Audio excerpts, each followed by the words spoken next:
annual lecture held in the memory of Dr. Rajyashree Khushu Lahiri.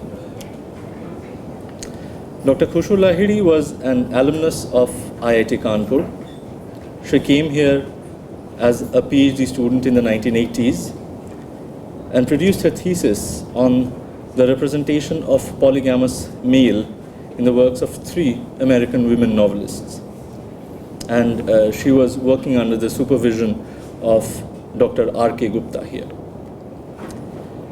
After receiving her doctorate in 1989, Dr. Khushu Lahiri went on to join St. Xavier's College, Ahmedabad as a lecturer. She again returned to the IIT fold in 2006, this time as an assistant professor in the Department of Humanities and Social Sciences in IIT Roorkee.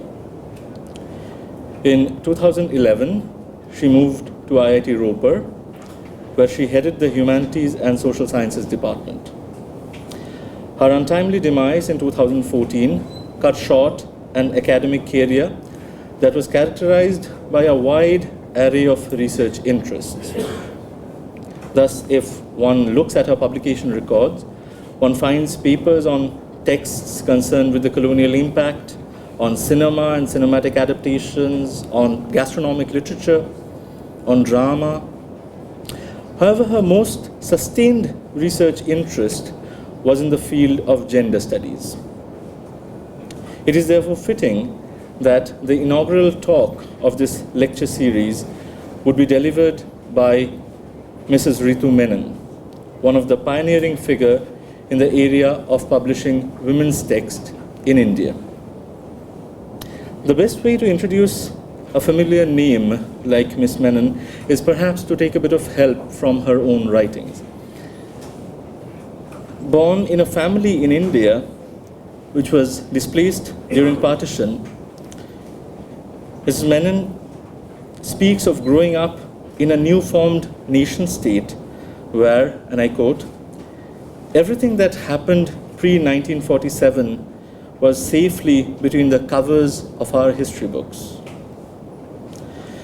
Maps were being swiftly drawn, boundaries being fixed, and identities formalized. In her preface to the book, Borders and Boundaries, she writes that it was the riots of 1984 that destroyed for her these deceptively neat folds and demarcations that characterize the existence of modern nation-states. The neatness is, of course, deceptive because it is almost always achieved by an active marginalization of stories, voices, and histories that might disrupt the mainstream discourse and the majoritarian consensus. Ms. Menon has spent a career trying to recover these marginalized voices as an activist, an author, and a publisher, a career for which she has been awarded a Padma Shri Award in 2011. She is perhaps best known as a co-founder of the first feminist press in India, Kali for Women, but is also renowned as the author of such powerful texts like Borders and Boundaries, Women in India's Partition, From Mathura to Manorama, Resisting Violence Against Women in India, Unequal Citizens, A Study of Muslim Women in India. It is my pleasure to invite on stage Ms. Ritu Menon to deliver the first Rajyashree Khushu Lahiri Memorial Lecture.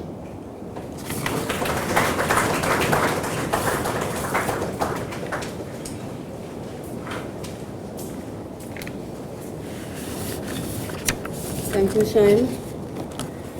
Thank you very much, IIT Kanpur, the Department of Humanities and Social Sciences, and of course, Dr. Lahiri. Dr. Lahiri, who is no longer with us, and Dr. Lahiri, who is here with us as well.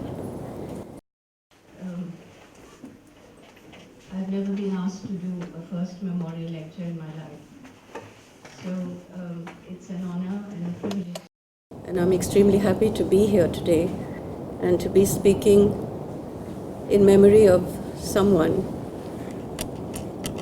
who I'm sure would have made an enormous contribution to what is generally called gender studies, but which I prefer to speak of as the voices that disturb, disrupt, and recreate. I'm not going to be speaking as an academic here today, and I'm not also going to be speaking particularly about gender. All that work is available and is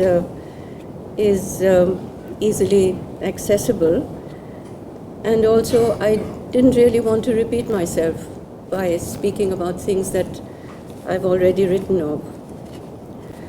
And so I'm going to be speaking now about what has preoccupied me as a publisher and as a writer for the last 20 years, and that is the issue of voice.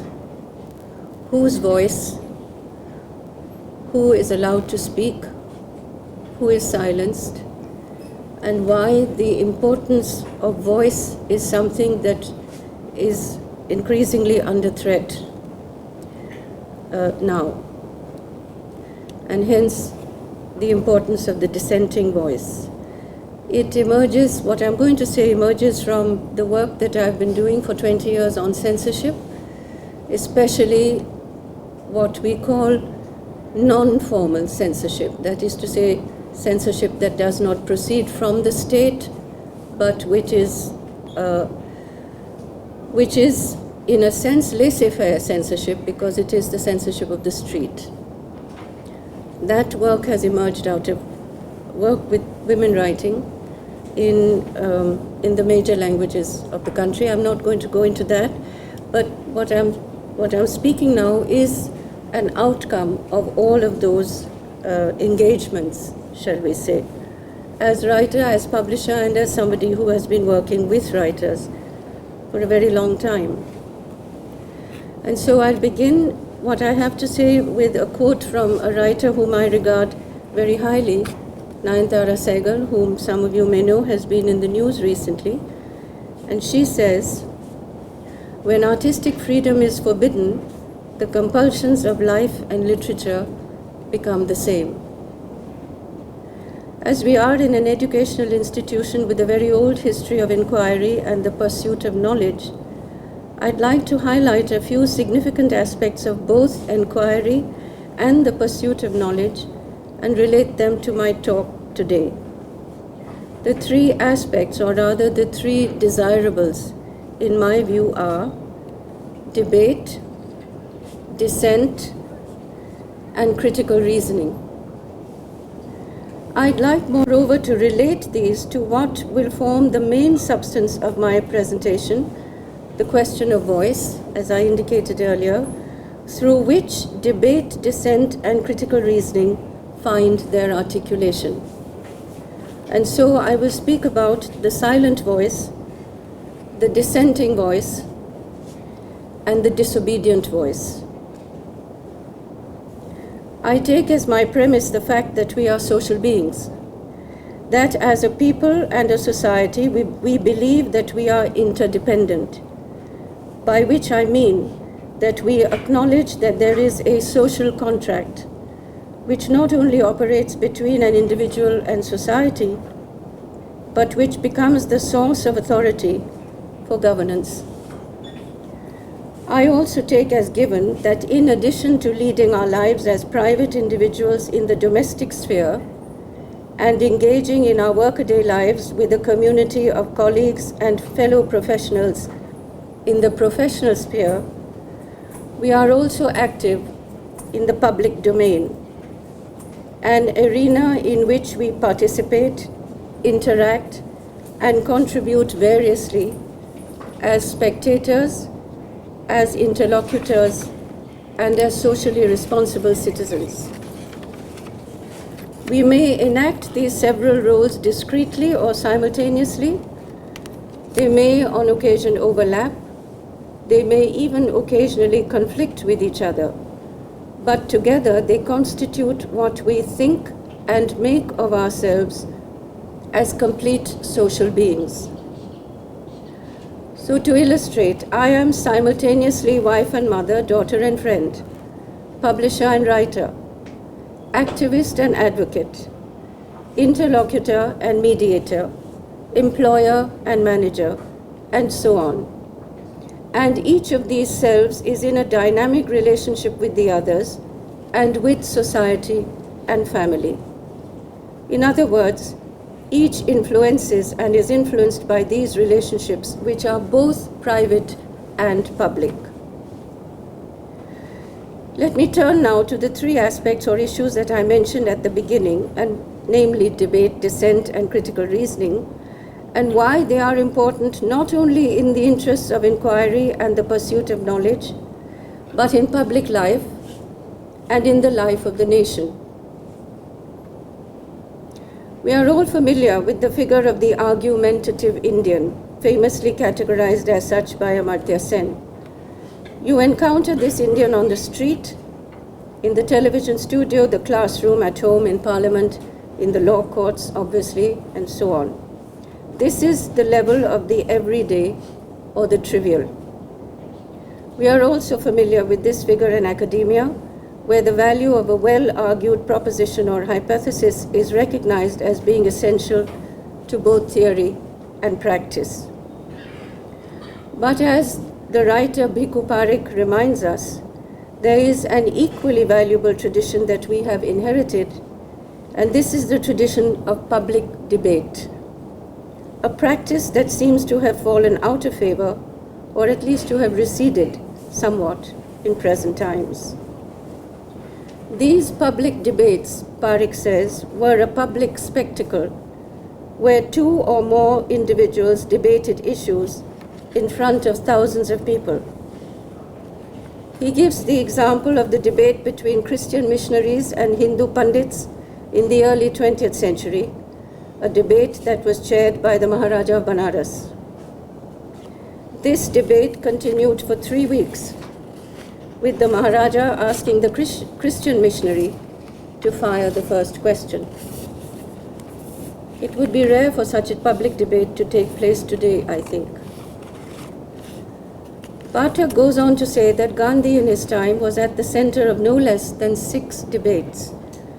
Between him and Veer Savarkar, from which emerged his seminal work Hind Swaraj, between Gandhi and the terrorists or revolutionaries, as we say now, on non-violence, between Gandhi and Tagore on education and on foreign cloth. The debates between the two, as we know, then became public in the 2 magazines that they both edited, Young India and Harijan. Between Gandhi and the modernists on what the model of development for India should be, and finally, between Gandhi and Ambedkar on the question of caste. The debate between Gandhi and Nehru on agriculture versus industry is, of course, well known. These debates, far from being a display of egotism or an exercise in one-upmanship, were conducted in the public domain and sought to chart an ideological, philosophical, and political course for the country by taking on board competing, sometimes opposing worldviews, and at other times even fundamentally different strategies for arriving at a modus operandi for the country. One way or another, they became part of public consciousness, and in some critical respects, they are still current. For the project of defining who and what we are as a country and as a people is a continuing one. The existence of public debates should have also seen the concurrent emergence of what is today called a public intellectual. And in a way, Tagore, Gandhi, Nehru, Azad, Asaf Ali, and others could be called that too, as a robust and regular feature of public life in India. But barring a few exceptions, this has not been the case. Who or what is a public intellectual? And does he or she have a defined role in society? This may well be an appropriate issue for debate, and in my view, it is certainly worth debating. But I'd like to attempt a characterization not a definition of such a person. A public intellectual is someone who, by virtue of his or her professional or social or creative endeavor, enjoys a status in the public sphere that accords them a certain respect and credibility. Such a person should be autonomous, should take a position independent of those in power, and should be able to legitimately interrogate, challenge, or critique issues and isms of whichever hue in the public interest and at critical or significant junctures. Such junctures are frequently accompanied by a churning of some sort and may herald important social changes. The most obvious and possibly the most well-known of such intellectuals in the ancient world was the philosopher Socrates, poisoned because he objected to the Athenian judicial system and because he denied the existence of deities. In the Christian era, as Professor Ramila Thapar has pointed out, European philosophers like Locke and Hume, writers like Voltaire and Montesquieu, Diderot, Rousseau, and others questioned conventional knowledge and practice. What is noteworthy in these examples is the fact that these thinkers proceeded from critical reasoning and rational argument, and from within an intellectual tradition that in time placed a value on such debating. Debates may be contentious, even virulent, but they cannot and must not be stopped by a bullet. This brings me to my second issue, that of dissent, and the presence of public intellectuals in society provides me with an entry point to this discussion. Before I go on, however, I should add that public intellectuals require, as Ramila Thapar has said, a public that is aware of what needs to be discussed and why. A public that will respond to critiques and questions in a spirit of respect and mutual exchange. In October 2015, a small individual act of protest by two creative writers snowballed into a phenomenon of unprecedented proportions and brought the question of institutional accountability into the foreground and into public consciousness as never before. Uday Prakash, a Hindi writer, and Nayantara Sehgal, writing in English, returned awards that they had been given by the Sahitya Academy in protest against the silence of the Academy following the assassinations of three fellow writers, all three rationalists, Narendra Dabholkar and Govind Pansare in Maharashtra in February 2015, and M.M. Kalburgi in Karnataka in September of the same year. Kalburgi, like Uday Prakash and Nayantara Sehgal, was an Academy Award winner. Returning their awards was for Prakash and Sehgal simultaneously an act of solidarity with the murdered writers and an expression of disquiet and unhappiness at the literary body's failure to condemn the assassinations. Sehgal's letter accompanying the return of her award said, and I quote, "It is a matter of sorrow that the Academy remains silent. The academies were set up as guardians of the creative imagination and promoters of its finest products in art and literature, music and theatre. In memory of the Indians who have been murdered, in support of all Indians who uphold the right to dissent, and of all dissenters who now live in fear and uncertainty, I am returning my Sahitya Academy Award." Unquote. Within a few days of Sehgal returning her award, the writer Shashi Deshpande resigned from the advisory board of the Karnataka Sahitya Academy in a similar gesture of protest. And in a very short span of time, other well-known writers, Ashok Vajpayee, K.K. Daruwala, Sara Joseph, Krishna Sopti among them, followed suit, creating a wave of what the media called award vapsi, a wave that very quickly became a flood. Each writer's letter to the Academy echoed the disquiet and unhappiness expressed by Sehgal at the continued silence of this National Academy of Letters, as well as what they apprehended as the growing intolerance of points of view, opinions, and beliefs that did not conform to dominant ideology. Krishna Sopti, the non-Nigerian writer, said, and I quote, "I protested because the country cannot afford Babri and Dadri," referring to the lynching of Muhammad Akhlaq that had taken place in the immediate past. Uday Prakash said he protested because, quote, "Authors stand with ordinary citizens and the disadvantaged last man. Now no one is safe against offenders." Sarah Joseph, the Malayalam writer, protested because, quote, "Writers are murdered and the right to eat what one wants is denied. Plurality of society is at stake."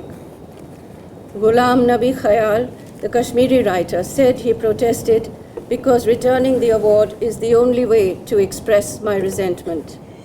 "I want to live in a country that is secular, not a place where freedom of speech and religious identities are facing threats from communal forces," and so on. By the end of October of 2015, more than 40 writers had returned their awards, and their protest was joined by 400 artists, 12 filmmakers, 53 historians, and more than 100 scientists.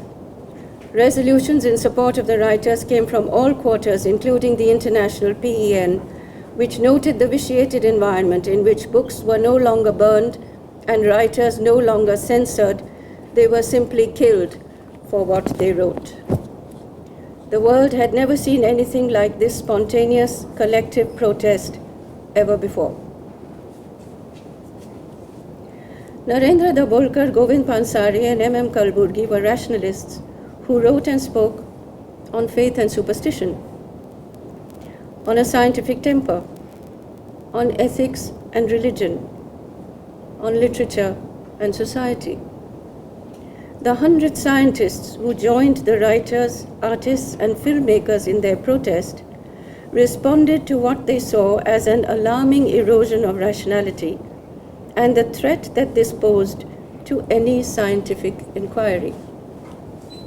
Their statement said, and I quote, "The scientific community is deeply concerned by the climate of intolerance and the ways in which science and reason are being eroded in the country. It is the same climate of intolerance that led to the assassinations of Professor Kalburgi, Dr. Narendra Dabholkar, and Sri Govind Pansare.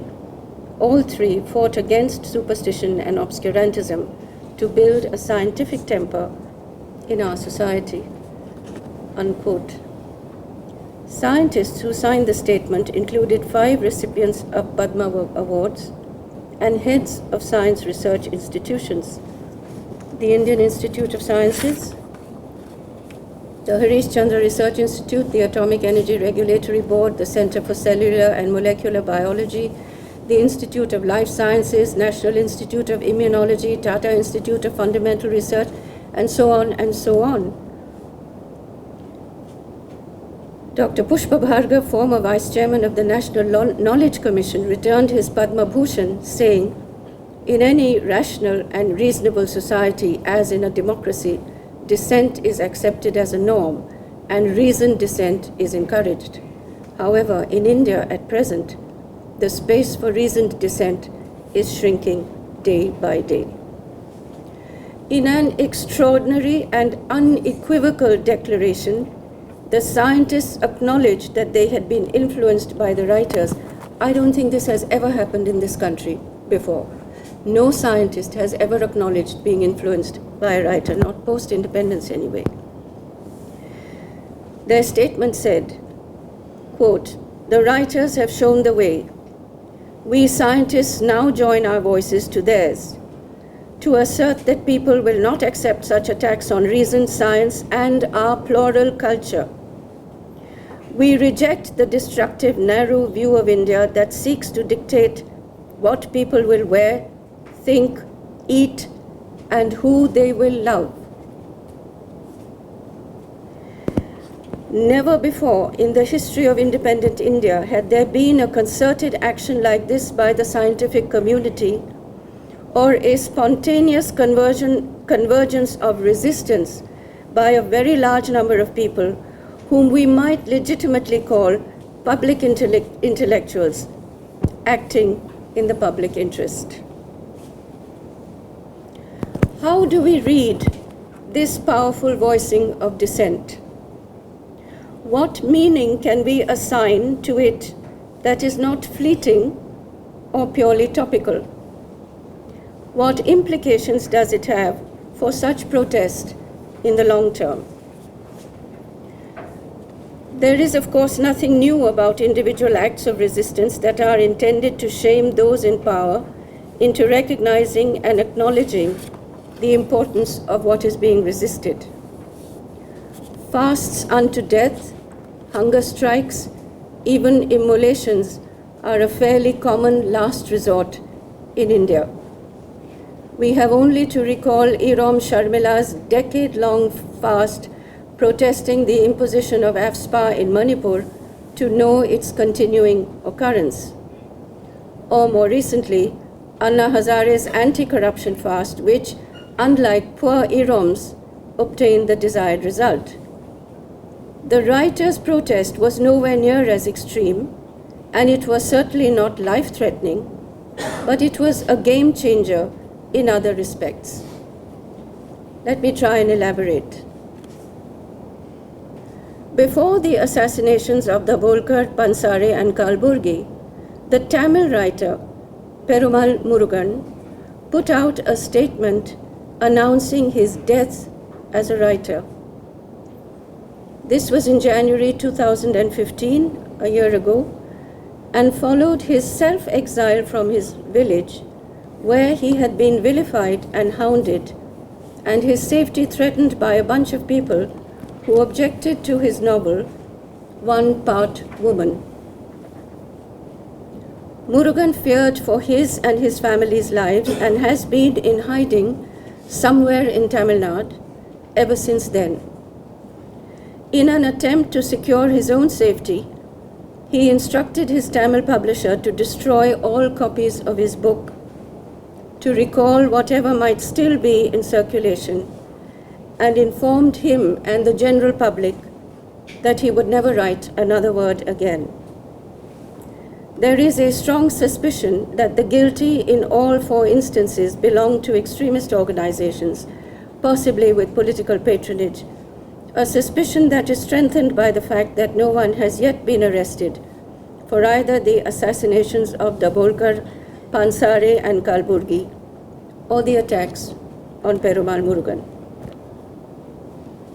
My concern, however, is slightly different and has to do with both the symbolic and the actual value of gestures like the declaration of death or the returning of awards by writers and others. Perumal Murugan's symbolic death as a writer, powerful and poignant in itself, was simultaneously an announcement of his repudiation of a society that was unable to accommodate contrarian points of view and unwilling to exercise restraint and tolerance. The only weapon Murugan had was his writing, and he chose to use that weapon, or rather, to lay down arms non-violently. His response was the opposite of what his attackers had done. He countered their aggression with renunciation. Where they chose violent verbal and physical abuse, he opted for silence. Where they stalked the land and flexed their muscles, he made himself invisible. But it would be a mistake to see Murugan's decision as one born of weakness, for it would not have been an easy choice. Indeed, steeped in pain, that painful decision radiated out far beyond his environment and struck a chord among hundreds who responded to his gesture with shock, dismay, and outrage that things could have come to such a tragic pass. We did not know then, in January of 2015, that his symbolic death would be followed by 3 very real ones in short order. The return of an award clearly does not carry the same charge as an announcement of symbolic death, but it is also a difficult decision, for any such act is an act of renunciation, and like all such acts, entails a significant loss. Awards are hard-won, are a recognition of individual worth by a peer group, and are cherished above pecuniary or monetary considerations. Their return, however, like Murugan's, is a repudiation, not so much of society, but of the awarding institutions. In the case of the writers, the Sahitya Academy, whose remit is the dignity and integrity of writers, and its mandate, the safeguarding of freedom of expression. The writers who returned their awards had a single point demand: that the National Academy of Letters unequivocally condemn the murder of 3 of its constituents. That is all. But that was plenty. The significance of this symbolic gesture was not lost either on society or on other groups and individuals who also chose to break their silence and express their solidarity with the writers. Their protest stirred the collective conscience in such a way that individual resistance was transformed into a collective battle. More importantly, our duty as responsible citizens to demand that fundamental rights be protected was restored to center stage. Equally, and again for the first time in independent India, an institution of the state was held accountable for its sin of omission, for remaining silent. This silence, of course, is of a qualitatively different order than Murugan's silence, for this institutional silence is complicit in what is being violated.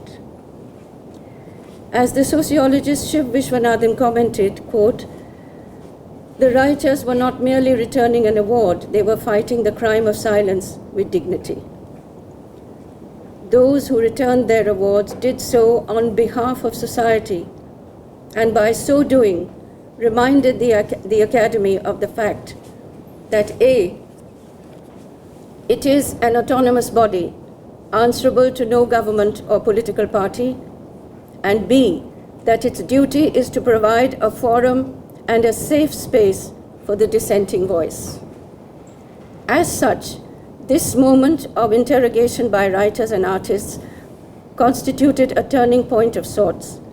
And in the words of the critic and cultural commentator Sadanand Menon, quote, "This is that moment when we will see a necessary contradiction between the institution and the state, a healthy and vital contradiction. It is a moment when that possibility exists. If it can be worked on and negotiated, then it would become what you would call momentous." How then are we to understand the meaning of dissent? When Nayanthara Sehgal linked the right to dissent with the right to life for a writer, she was telling us that an intellectual life is not simply or not only a life of the mind, that it is concerned not only with ideas and esoteric problems, rather it provides a normative frame of values by which individuals and societies live. And at the same time, she reiterated that writing entails a commitment to truth. And I quote, "Dissent becomes a way of life for a writer. Dissent is an act of courage, of standing up against a tide. It is an act of aloneness, of facing up to a crowd when a single voice can puncture silence. The feminist writer Sarah Paretsky, a writer of feminist detective fiction, there is such a thing, has said, silence does not mean consent. Silence means death. She continues, and I quote, "Every writer's difficult journey is a movement from silence to speech. We must be intensely private and interior in order to find a voice and a vision, and we must bring our work to an outside world where the market or public outrage or even government censorship can destroy our voices." End of quote. I come now to the last part of my talk and to what I have called the disobedient voice. I should clarify at the outset that I use the word disobedient in the same spirit that it was deployed by Gandhi when he called upon Indians to take to civil disobedience in defiance of unjust laws and punitive taxes, to non-violently refuse to cooperate in perpetuating inequality and oppressive domination. I am referring here specifically to the work of women writers and of feminists who have been active in the academy, in research and educational institutions, who have claimed the right to disobey if what is demanded of them is submission, subjugation, and subordination, if what is demanded of them is obedience to oppressive and discriminatory custom and practice, often accompanied or enforced by physical violence. Because to obey silently, to be seen and not heard, to comply, to never raise one's voice, were and still are the desirables of good behavior for women. Writers, by definition, are a disobedient lot. But women writers who disobey, who break the rules, who do not uphold social taboos, can also be subversive, even dangerous. Because they begin to break their silence, they begin to find their voice, and they begin to raise it. They begin to write.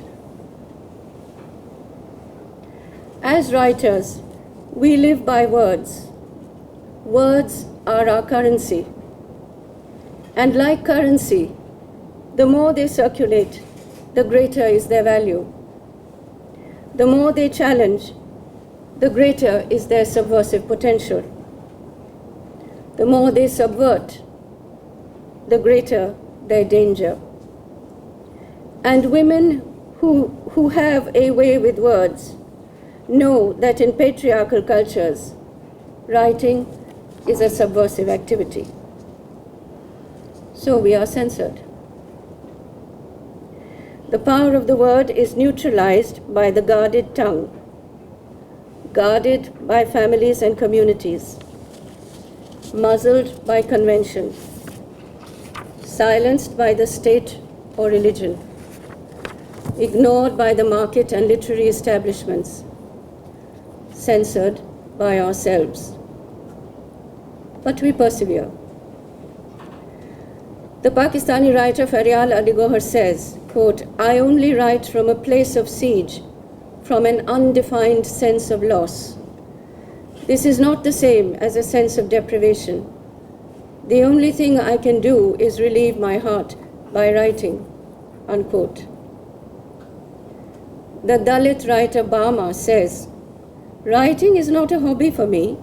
It is a very personal struggle to live the shame again, to feel the anger again, to see the dreams dissolve like a dewdrop evaporating on a rose petal.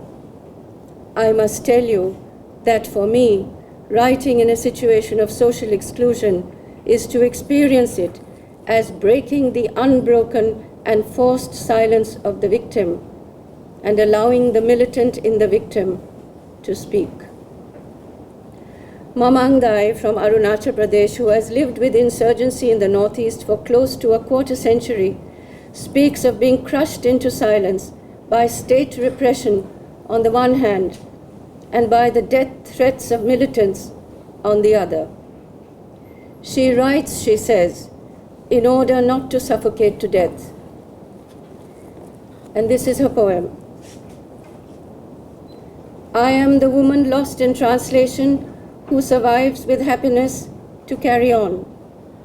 I am the breath that opens the mouth of the canyon, the sunlight on the tips of trees.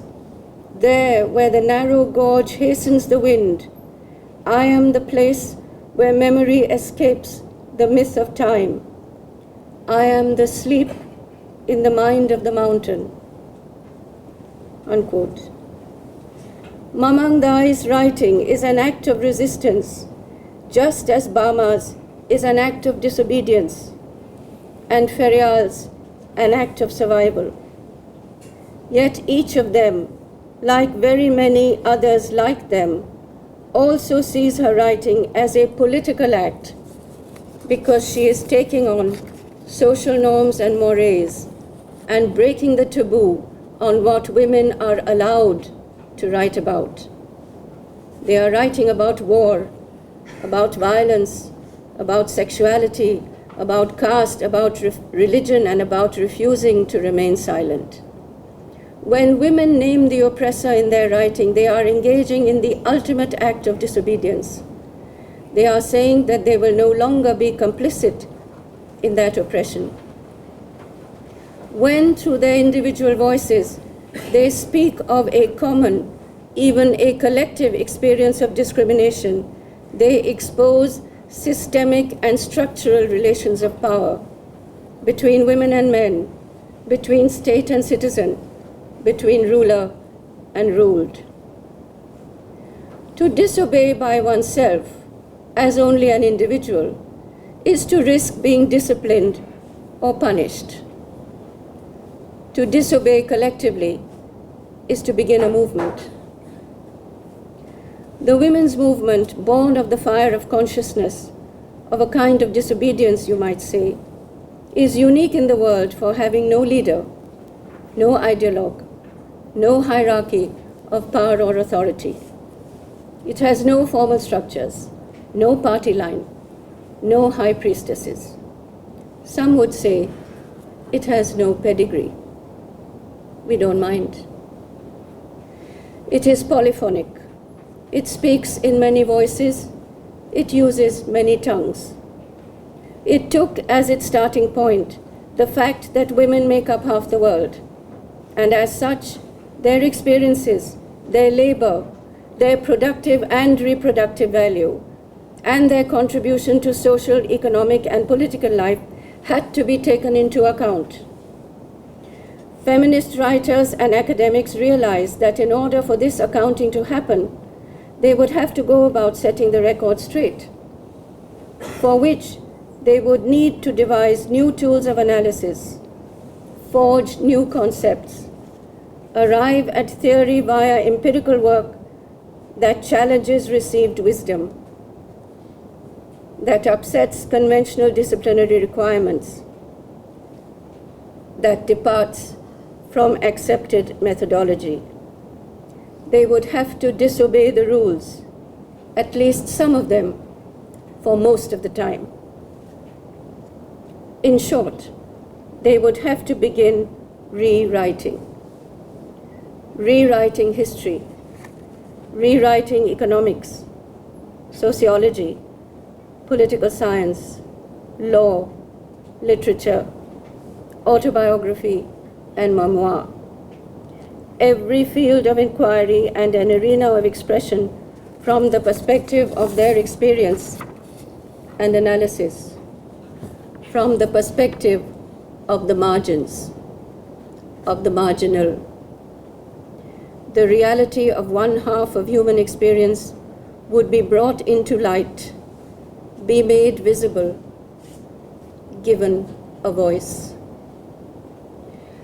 Underlying debate, dissent, and what I have called disobedience, the thread that is common to all three is their common purpose: to bring to public notice that something inimical or undesirable is occurring in our shared social lives, that trends or directions or events that are a threat to the social contract by which we live are taking hold and need to be articulated and challenged. Implicit in bringing to public notice is a call to public action in order to restore or redress the social order. It is a call for intervention by what we now call civil society, by which is meant simply a socially responsible citizenry. That's all civil society is. Not surprisingly, such a call for public action, a call that necessarily questions the status quo, comes in for its share of rejection, resistance, or even outright condemnation. It falls to all of us then to raise our collective voice, to not remain silent, to persevere. For implicit in this endeavor is the very much larger objective of progressive social change, of egalitarian gender relations, of substantive equality, where none of these currently exists.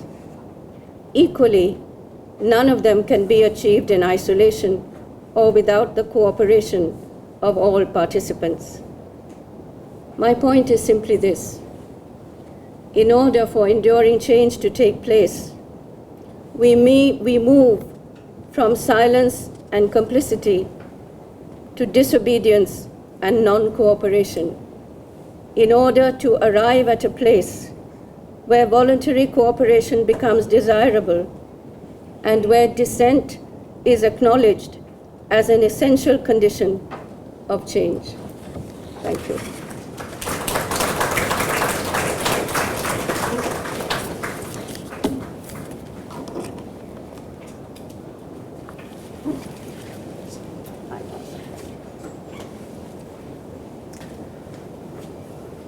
Thank you, Ms. Menon, for those powerful words and for pointing out that dissent is not merely disruption, it is also recreation. So dissent is a life-giving force.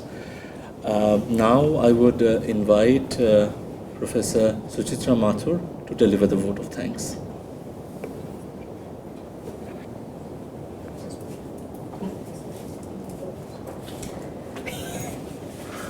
Okay. It really is a privilege to kind of give a vote of thanks for something like this. For the simple reason, I'll start with, the memorial lecture. I did not know Rajyashree when she was a student here, but I had the privilege of knowing Rajyashree in various other places.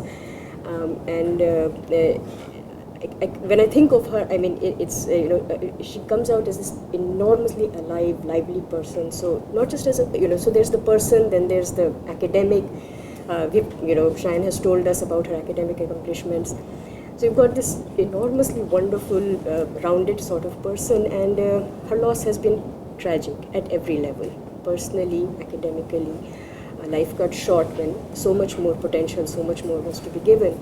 And, so I'm very, very grateful to Professor Lahiri for, giving us this opportunity to create a memorial lecture, for creating this endowment fund, and giving us the opportunity then to have this annual memorial lecture, which allows us in some ways to pay tribute to Professor Khushu Lahiri, as well as to maybe carry forward that legacy.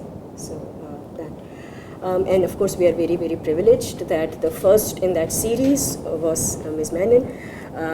Fits, so I mean, absolutely part of the kind of work that Professor Khushu Lahiri was doing in terms of gender studies, and making us aware of the importance in her own talk of, the importance of dissent which is so important today. And in that sense, she was talking about being a public intellectual and what is the role of the public intellectual, and seeing that happen in that sense over here. as a public intellectual, giving a call to an academic institution that we have to voice dissent. It is absolutely our duty. So thank you, Ms. Menon.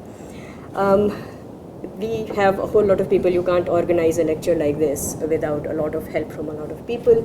Administratively, when one has an endowment fund and the whole process, we have a Dean of Resources and Alumni who have been instrumental, and I say have because deans change.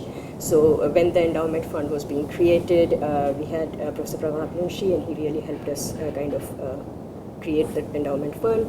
Now we have Professor B.B. Funny, who has then helped us to actually organize this lecture. So thanks to both of them. Posters, lovely ones, outside, inside, everything. Thanks to Mr. Mrityunjay Kumar. We can't do something like this without students running around. So a special thanks to Srinath and Mohammad Ayan. And then, whenever we organize something like this, we often think of it as simply being something which is about, the speaker, the faculty, students, etc. But you can't do something like this without a lot of support staff. So a thanks to the lecture hall staff which made this possible. And I would actually also like to say to the campus restaurant staff which provided us the lovely tea before we came in. So, thank you to everybody. And of course, ultimately, we can't have something like this without a thanks to all of you. So thanks to the audience for coming and making this first annual Professor Khushu Lahiri Memorial Lecture a success. Thanks. And just before we disperse, we have some tokens of appreciation for both Dr. Lahiri and Ms. Ritu Menon. I'll ask Dr. Surajit Sinha to come on stage. He's been very shy about this entire thing. He has been the moving force behind the sort of scene, but it's a hell of a job bringing him to the stage. Now I'll do that. Please, Dr. Sinha. Well, first, let me bring them up. Right. And maybe we can. It's a memorial lecture, so just like a memorial lecture, keynote addresses and things like that. Conventionally, you don't have Q&A, but of course, the speaker is with us in the campus. She'll be staying here today, and she'll be here, I guess, tomorrow morning till at least 10, I guess. So we can always meet up and sort out questions.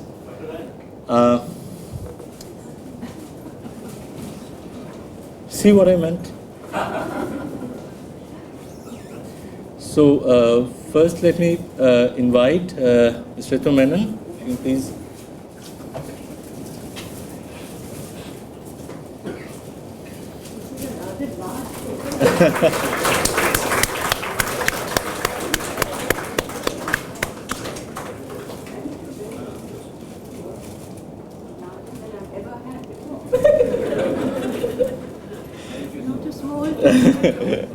You should have said a large token for. That shows the largeness of our heart. And now Dr. Somdev Lahiri.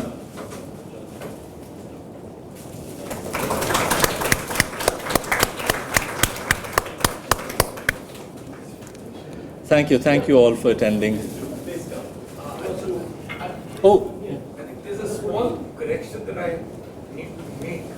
The money that has come here has actually come from the salary account of Dr. Khushu Lahiri. I just only acted as a diverter to this institution.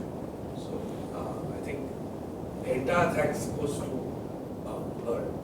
And, I mean, it's considerably misplaced to keep thanking people on the way.